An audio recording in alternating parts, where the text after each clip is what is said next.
អាណូទីនអះអាងថានឹងធ្វើរបងនឹងជញ្ជាំងតាមព្រំដែនជាមួយកម្ពុជាបើជាប់ឆ្នោតជាថ្មីនៅឆ្នាំ2026ខាងមុខនេះ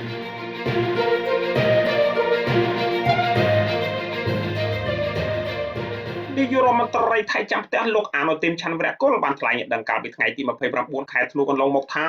រដ្ឋាភិបាលរបស់លោកមានគម្រោងសាងសង់របងព្រំដែនជាមួយនឹងកម្ពុជាបើសិនជាជាប់ឆ្នោតនៅថ្ងៃទី8ខែកុម្ភៈឆ្នាំ2026ខាងមុខនេះបើតាមការចុះផ្សាយរបស់កាសែតមួយនៅក្នុងស្រុករបស់ថៃបន្ទាប់ពីលោកអាណូទីនបានធ្វើទស្សនកិច្ចនៅតាមតំបន់ព្រំដែនក្រោយពីមានបទឈប់បាញ់រវាងកម្ពុជាថៃឆ្លើយតបទៅនឹងសំណួរអ្នកកាសែតមួយនៅថ្ងៃទី29ខែធ្នូឆ្នាំ2025កន្លងមកអំពីថាតើគណៈបកភូមិចៃថៃនឹងពិចារណាការសាងសង់និងជញ្ជាំងតាមបណ្ដោយព្រំដែនកម្ពុជាថៃដែរឬទេបើសិនបើឈ្នះការបោះឆ្នោតហើយត្រឡប់មកដឹកនាំរដ្ឋាភិបាលវិញនៅអាណត្តិក្រោយសំណួរអ្នកកាសែតបែបផ្ចាញ់ផ្ចាល់ឲ្យដូចដងបែបនេះនាយករដ្ឋមន្ត្រីថៃចាំផ្ទះលោកអាណូទីនឆាន់វរៈគុលបានលើកឡើងថានេះគឺជាគោលនយោបាយរបស់គណៈបកលោកតែម្ដងលោកអាណូធីនបានបញ្ជាក់ថាវាគឺជាគោលនយោបាយដែលយើងបានស្នើរួចទៅហើយយើងនឹងសាងសង់ទាំងកំផែងនិងរបងលោកបានបញ្យល់ថាជញ្ជាំងមានន័យថាសំណង់រូបវន្តចំណែកឯរបងគឺសំដៅលើភាពរឹងមាំនៃកងទ័ពថៃដែលត្រូវតែមានស្ថិរភាពនិងភាពខ្លាំងក្លាដើម្បីកុំឲ្យនរណាម្នាក់អាចមកវាយប្រហារនិងគំរាមកំហែងយើងបានដោយងាយស្រួលនោះឡើយ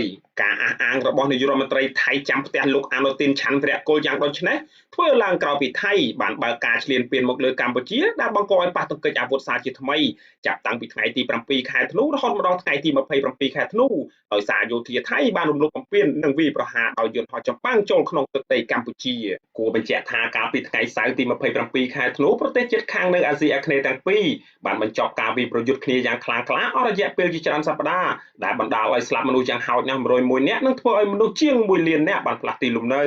នេះគឺជាបទឈប់បាញ់លើកទី2របស់ប្រទេសទាំងពីរបានរាប់ចាប់តាំងពីចុងខែកក្កដាមក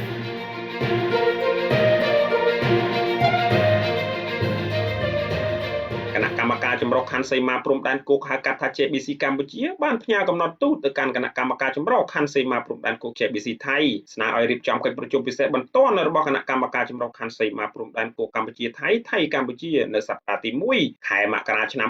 2026នៅឯខេត្តសៀមរាបរបៀបវិរៈនៃកិច្ចប្រជុំគឺដើម្បីពិភាក្សាពីការបន្តការងារចុះអនុវត្តការងារវាស់វែងនិងបោះបង្គោលបណ្ដោះអាសន្នលើដីជាក់ស្ដែងនៅចន្លោះបង្គោលព្រំដែនលេខ